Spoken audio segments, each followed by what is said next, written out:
شكلها بيجنن وسعرها حلو، بس الإي 60 فيها أعطال إذا ما عرفتها قبل الشراء راح تدفع فيها أكتر من ثمنها. خليك معي، راح أعدد لك أشهرها بهذا الفيديو، والأخير بدمر المحرك. أنا ريزان من قناة ريزان كارز، من قلب الورشة، كلام حقيقي بدون تزوير. يلا نبلش بأشهر الأعطال: التبريد، مضخة الماء الكهربائية والترموستات بيخونوك فجأة، ترتفع الحرارة وانت سايق، إذا أهملتها المحرك بدفع الفاتورة. أنا مسكت بإيدي ترموستات معلقة، رفع صرف البنزين. الفيديو الكامل بالوصف. ثاني عطل بتشوفه بعينك: تسريب الزيت جوان غطاء البلوف بين الفلتر.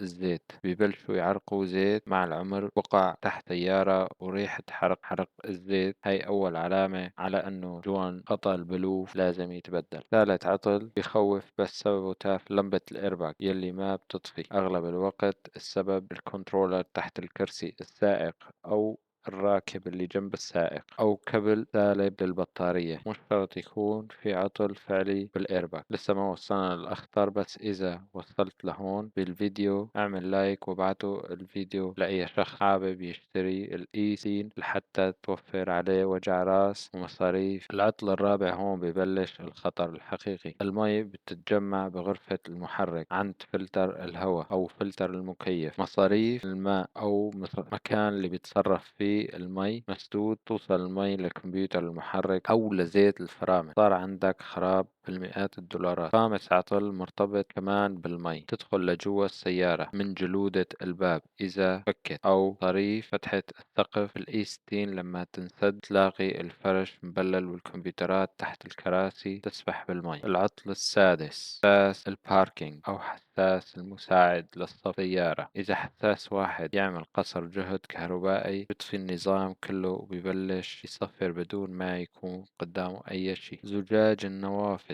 الخلفية والأمامية، هذا هو العطل السابع. ميتور رفع زجاج الكهربائي بيضعف مع الوقت، أو الشباك بينزل وبيعلق أو بيرفض إنه يطلع، خصوصا بالشتاء. شاصيه أو الأكسة الخلفية: إذا ناوي تشتري الإي 60 فنصيحتي لك إنك تفحص أول شي الشاصيه أو الأكسة الخلفية، لأنه بيكلف كتير وتبديله مو رخيص. وصلنا للأخطر اللي وعدتكم فيه، وبس محركات الديزل مثل ال 530 أو محركات ال M57 أو ال 47. هون بيكون في على الأنظمة وبغوكا أو الثلاجة بيكون في بوابات صغيرة تخلي الهواء يفوت أكتر لما أنت تدعس على الآخر، أو بيقلل دخول الهواء للمحرك أثناء بيكون ال RPM واطي. هدول البوابات بلاستيك، مع الوقت إذا هنن لساتهم أورجينال بينكسروا، بيدخلوا